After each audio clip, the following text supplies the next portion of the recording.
Who is the girl of Bora Bora? This is one of many iconic images in philately. It's an award-winning stamp known very well in the hobby as La Jeune Fille de Bora Bora, or the girl or young girl of Bora Bora.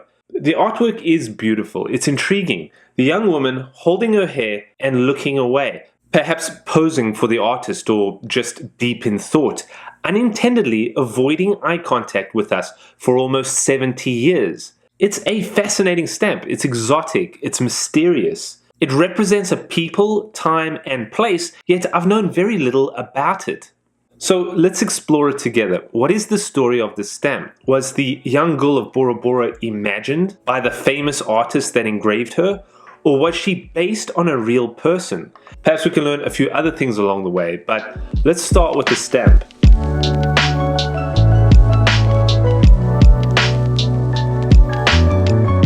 It's a line engraved commemorative, using 3 colors and vertical in orientation, and like similar stamps within France and the French colonies at the time, the young girl of Bora Bora measures 27 by 40 millimeters with perforation 13.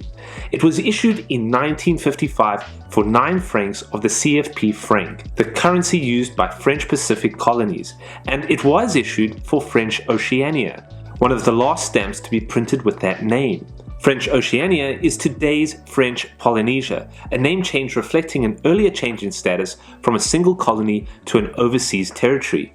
French Polynesia spans an area of over 5.3 million square kilometers in the Pacific. From the Marquesas Islands at its north to the Austral Islands at its south, there are 121 individual islands scattered throughout, including the Society Islands that have Tahiti and Bora Bora, which is where our stamp takes us to in 1955. Actually, there were 2 stamps that were issued for French Oceania at the time, the other being an airmail stamp for 13 francs, featuring the beautiful bicolor landscape view of Bahia Peak in Bora Bora. Both of these stamps were designed and engraved by the French master engraver Pierre Gandon. This girl of Bora Bora stamp won Gandon his second of what would be 4 titles of the French Grand Prize for Philatelic Art, the Stamp of the Year. This award has recognized artists and their beautiful stamps since 1951, and in only 3 occasions the award went to a non-French stamp, but rather a stamp from one of France's territories or colonies. This was one of those occasions. Pierre Gandon had made a 1955 stamp that was applauded and admired by the French philatelic communities. The young girl of Bora Bora would become one of his most famous and spectacular works of art, which says a lot about the stamp, as he is known for some of the most incredible and important designs from the 20th century. This image has been embraced as a symbol for French Polynesia's postal service. In 2009, they issued a stamp on a stamp. This 500 franc commemorative featuring the full stamp, Gandon's Young Girl of Bora Bora, with the description Jeune Fille de Bora Bora, 1955, and credited Pierre Gandon as the original artist. It came with a lovely first day cover with additional artwork and a postmark that again shows a young girl, but this time looking at the islands and labeling this as a reissuing of the stamp. This wasn't the first time that French Polynesia brought back the artwork. In 1980, the stamp partially made its way onto a commemorative celebrating the stamp exhibition SIDPEX, taking place in Sydney, Australia that year. In 2021, the stamp got front page of a beautiful calendar featuring Tahiti's postage stamps through history. A visually stunning calendar thanks to the beautiful stamps that they've issued throughout the years, but the young girl of Bora Bora stands out above the rest. In 2016, Faimiti Teafetu, Miss Tahiti of 2015, posed for pre-stamped postcards, pre-stamped with the image of the 1955 girl of Bora Bora stamp. And yes, Miss Tahiti is recreating the iconic imagery of the postcard. Pose, dress, and all. Very well done. Oh, and it wasn't just male enthusiasts and stamp collectors that were familiar with the young girl of Bora Bora. She showed up on phone cards in 1995. Both sides of these plastic chipped phone cards had the imagery of the stamp, or just the girl herself, with the philatelically famous pose. In a postmark style label, The image is presented as the winner of the Philatelic Grand Prize in 1955, and turning it over, you can see the full stamp celebrating its 40th anniversary. Oh, and if you know this channel, you'll know that the image is on my wall. So yeah, she's famous, a recognized face in French Polynesia and philately. But who is she? The story goes, when Pierre Gandon was asked to design and engrave stamps for French Oceania, he came across a French film that documented a visit to Tahiti in 1950. And this film was said to feature a young woman in a dance group that inspired the artwork. This was the start of a new era in tourism for Bora Bora and the French territory. Several years earlier, the US military had closed its Bora Bora base under Operation Bobcat, being a supply base in the South Pacific during World War II, leaving behind runways and infrastructure. So in 1950, the first flight connecting France to French Oceania at the time landed in Bora Bora, and this brought tourism, access for the West to visit, learn about, and explore the beauty of French Oceania. Photographers and cinematographers flocked to the islands with their cameras, capturing the beaches, lagoons, and the people who were now making their way onto cinema screens throughout Europe. There was a genuine fascination with the beauty of the islands and the people, especially the women, who through stories told by travelers to central Polynesia, almost appeared mythical to the West. Welcoming and beautiful, they were connected to nature, they could cause a mutiny among men, and even win the heart of Hollywood's most famous. This archetype had been emphasized in the past as told through the stories of Mutiny on the Bounty, for example, or the French impressionist Paul Gauguin, who spent 10 years in French Polynesia painting the people and island scenes. But now it exploded with film and photography.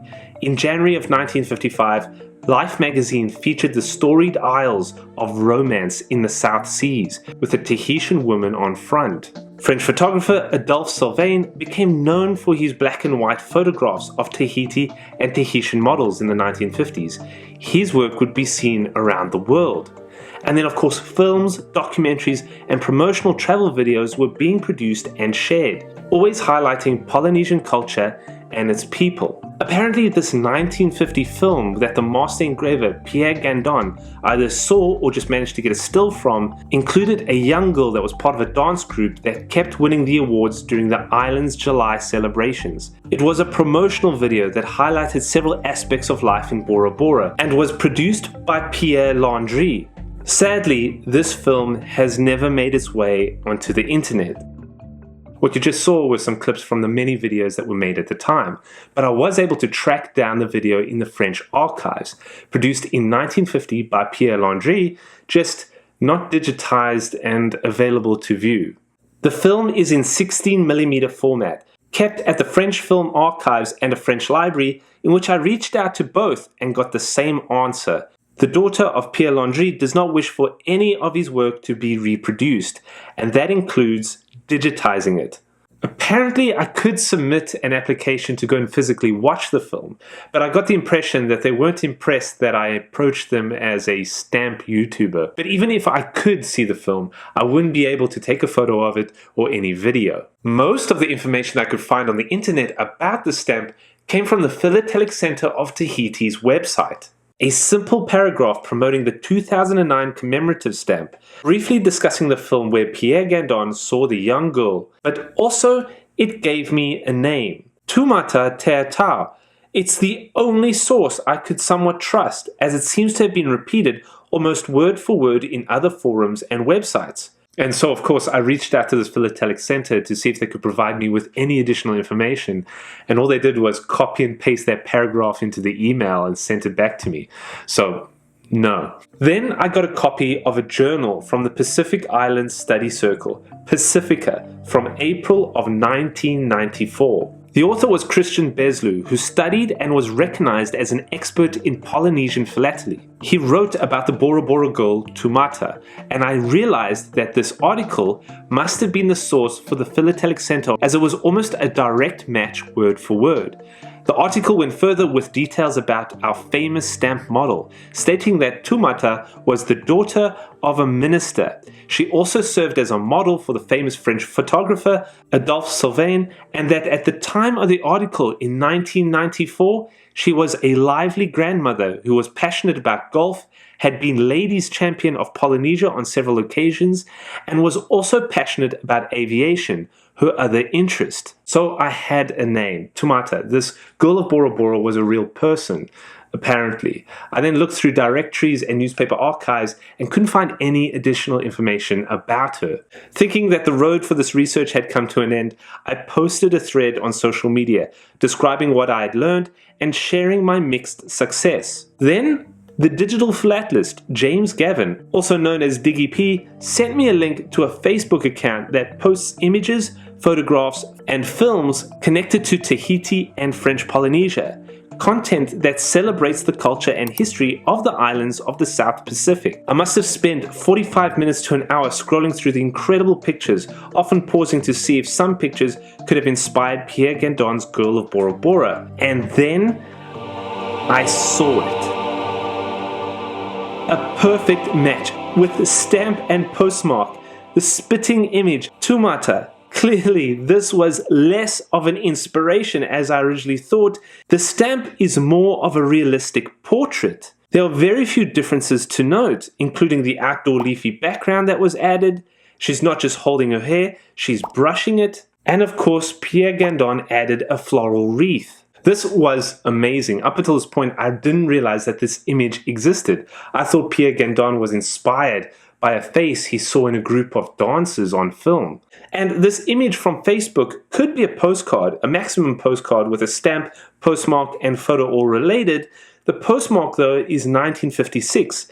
This stamp was issued in 1955, so I'm not sure if the date has any significance. But it was postmarked appropriately in Bora Bora. To me, it looks more like a photo that got the stamp and postmark applied and not assembled as an actual postcard. This would be the still from the video. But I have doubts about this as well. It doesn't look like a still from a film. It looks like a posed photograph. Perhaps Pierre Gandon saw the film and Pierre Landry provided a photograph of Tumata for the engraving. I don't know. I haven't seen the film. I just know that she was supposed to be dancing in a group. This scene doesn't fit that story, but until someone does see the film, we won't know. I also looked at other photos by Pierre Landry, and I found one of her taken at the same time and place with a child. It was used for a church mission journal, highlighting the work that they were doing in Tahiti. The only description that they provide is Tahitian mother. And another photo I came across is from the famous photographer Adolphe Sylvain, in which the model, according to several comments on social media, is Tumata. She certainly looks like the Girl of Bora Bora. Eventually, I tracked down another book from a philatelic library, La Philately à Tahiti, by Christian Beslu, the same author who wrote the Pacifica article, and it provided more details about the stamp and its printing. It also provided the image that I had earlier found on Facebook, Our jeune fille de Bora Bora, but no mention of her name.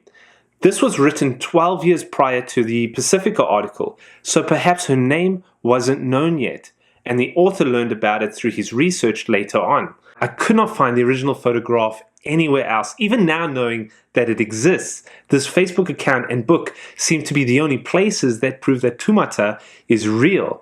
And yes, I have reached out to the owner of the account. We're still looking into where that photograph or the image of the photograph came from. Perhaps others out there may actually have this item, but no one else has posted it online or provided any information about it, at least that I could find. But at least these stamps are not difficult to find and acquire. They are not too expensive on the stamp market today. Even on cover, a lot of worldwide collectors may already have them in their collection among their French territory and Polynesian stamps. So keep an eye out for this special stamp. Also, keep a lookout for the real image, the postcard or photo with stamp and cancel. Perhaps it's even hiding in a postcard bin at your next stamp show. That would be a cool find, and I'd love for you to come back and tell me about it in the comments. A big thank you to the Digital Philatelist, the stamp community, and the research libraries of the American Philatelic Society and the Royal Philatelic Society London for assisting with this exploration. If you enjoyed this episode, please hit that like button and subscribe. More videos are to come. As always, thank you for watching and happy exploring.